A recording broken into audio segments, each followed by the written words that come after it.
Buenas tardes, soy Rodrigo Moreno y este es mi trabajo de exposición de un artículo científico que es sobre la relación entre la fuerza máxima y el rendimiento tanto en salto como en el sprint. Fue realizado con deportistas de alto rendimiento del deporte del fútbol. Como introducción al estudio, tenemos que de media un deportista de fútbol corre entre 8 y 12 kilómetros aproximadamente en un partido, de los cuales entre un 1% y un 11% son en sprint. Y esos sprint tenemos que constituye entre el 0,5 y el 3% del tiempo total de juego. ¿Cuál es el tiempo total de juego? No son los 90 minutos, sino que son el tiempo total que la bola está en juego, es decir, el tiempo en que podemos disputar la bola. En ese tiempo tenemos 50 cambios de dirección o de sentido. También todos estos datos dependen un poco de la posición del futbolista, de la situación del partido, etc. Y este estudio se centra un poco en que hay otros estudios previos que relacionan el 1RM con la velocidad de sprint, pero hay una laguna un poco con respecto al salto. El salto es sobre todo vertical.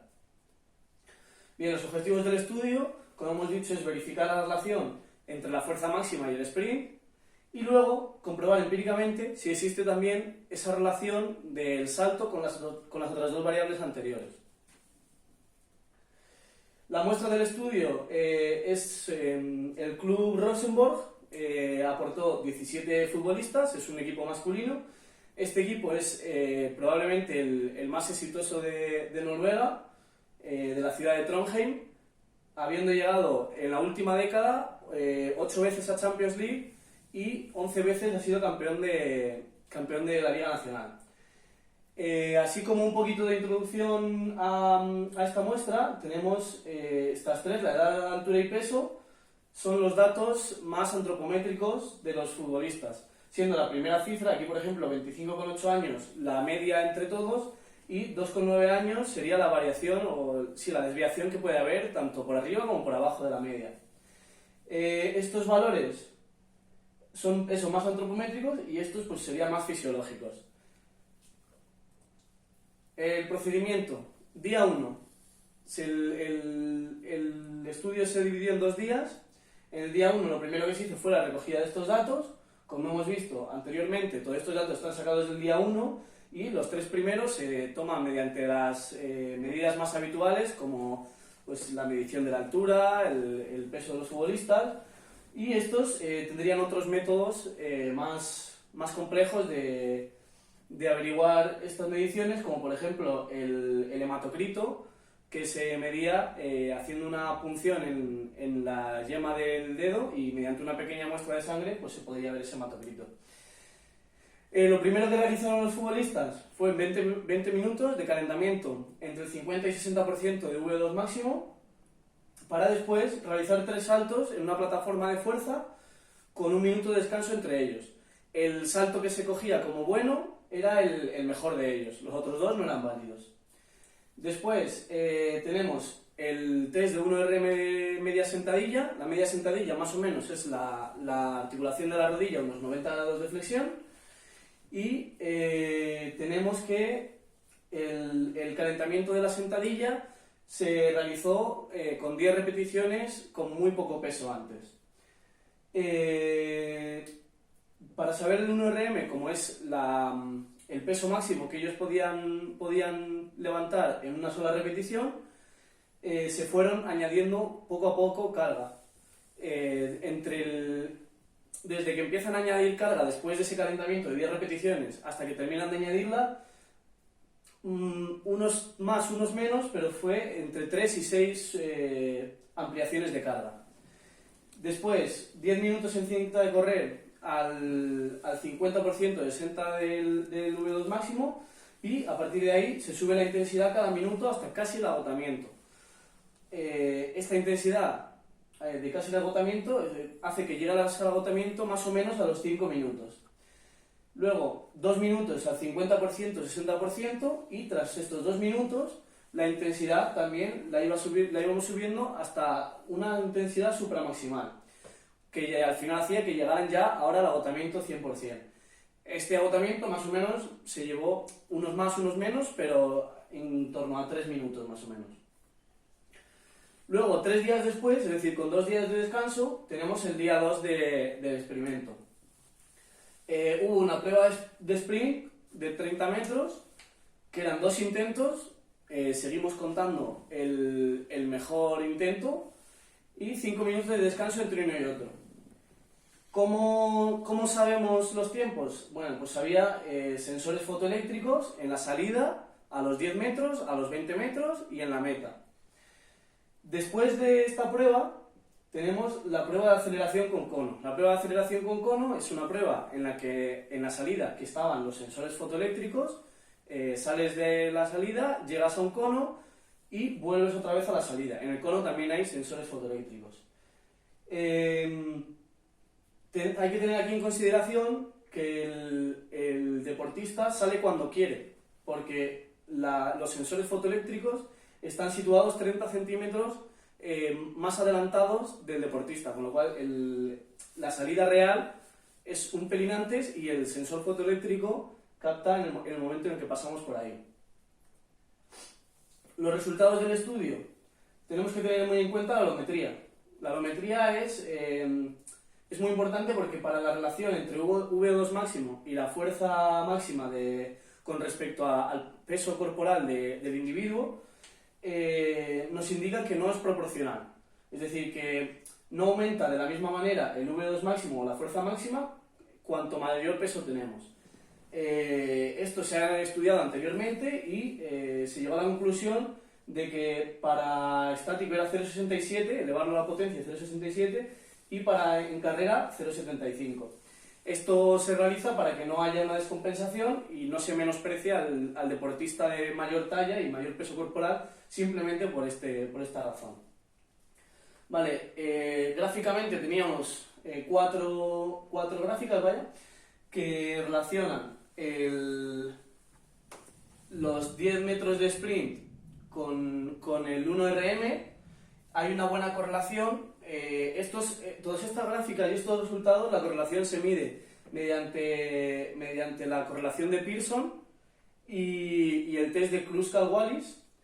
Entonces tenemos que si la correlación de Pearson es este dato, el P, si es significativa la correlación cuando P es menor que 0,05.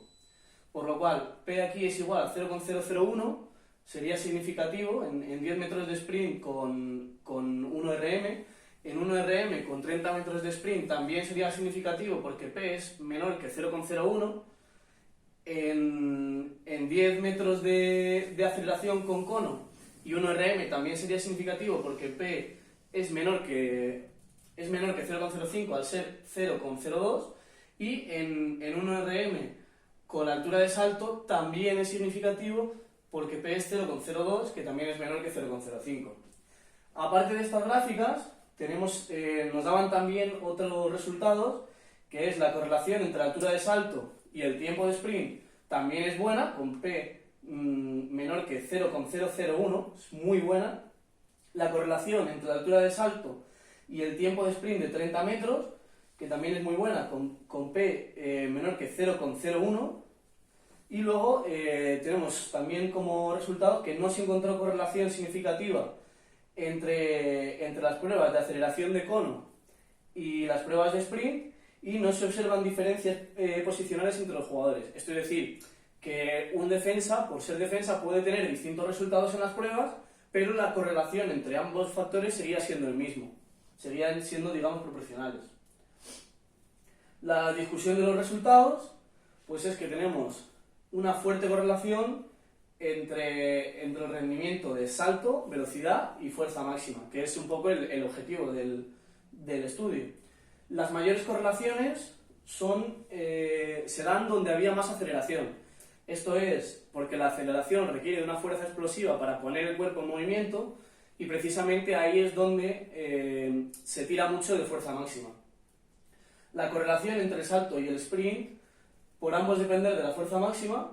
Esto es que el salto y el sprint en parte dependen de la fuerza máxima. Entonces, si uno tiene buena correlación con la fuerza máxima y el otro también tiene buena correlación con la fuerza máxima, los dos tendrán correlación entre sí.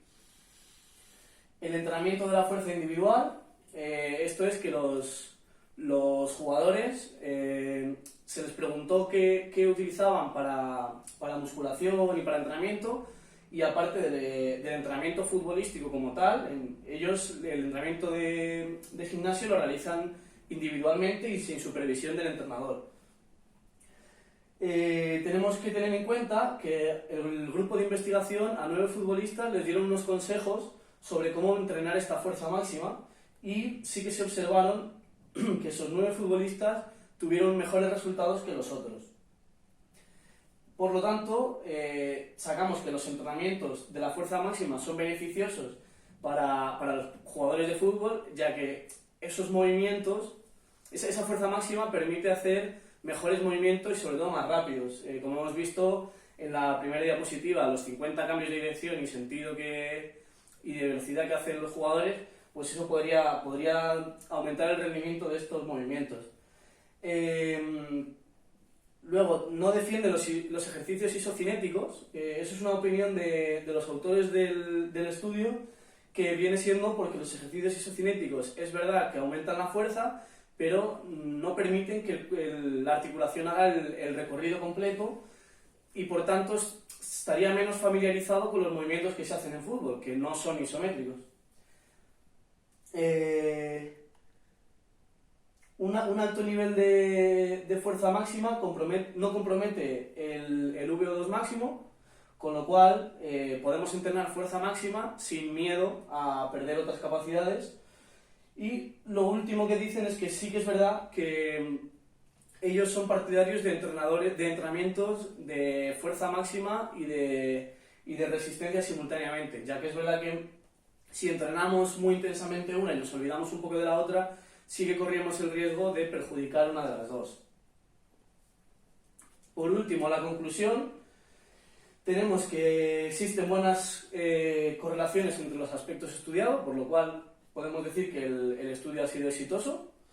Deben centrarse en ejercicios de fuerza máxima con movimientos concéntricos, ya que estos movimientos son los más comunes en el fútbol.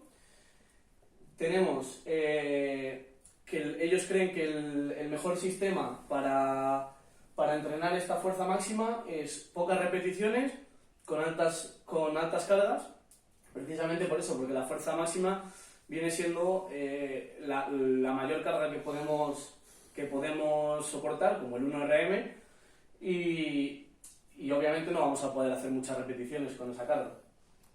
El 1RM no perjudica al VO2 máximo, también como una conclusión importante.